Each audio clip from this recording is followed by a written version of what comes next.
আজকে আমরা আমাদের বাবা মায়ের পক্ষ থেকে আমাদের বাবা মারা সরকারি চাকরি করে তাদের মৌলিক অধিকার আছে সরকারের কাছে তাদের দাবি জানানো। তারা প্রত্যেকটি ঢাকায় চাকরি করে কিন্তু তাদের পাশে দেওয়া হচ্ছে না, কেন দেওয়া হচ্ছে? তারা ঢাকায় চাকরি করে কেন দেওয়া হচ্ছে থাকবে এবং ঢাকায় যে কিভাবে নারায়ণগঞ্জ থেকে ঢাকায় এসে অফিস করবে তারা। আমরা যারা স্টুডেন্ট আছি আমাদের পড়াশোনার মধ্যে রাখা হবে যাতায়াতে যদি সারাদিন চলে যে আমরা পড়াশোনা করবো আমাদের হাবিবার থেকে প্রত্যেককে পরীক্ষা ছিল তারা আজকে পরে টেবিলে বসে থাকার কথা ছিল কিন্তু আমরা রাস্তায় নেমে গরমের মধ্যে আজকে একটা বড় সচেতন বাবা মারা আমাদের স্কুলে ভর্তি করেছিল কিন্তু আজকে সেই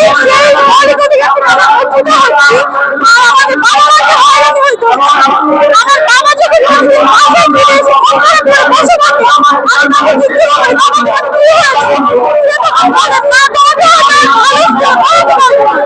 হয়তো বা চাকরি শেষ আমাদের আগে বলছিল না কেন আমরা জানো আমাদের সবকিছু আগে হয়েছে আমার স্কুল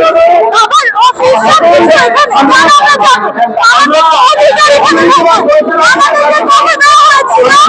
জনগণকে আমাদেরকে স্থানান্তর করার পর জনসি ভেঙে ফেলা হবে কিন্তু এরকম কোনো কথাই এখন আর হচ্ছে না বলা হচ্ছে আমাদেরকে উচ্ছেদ করা হবে আর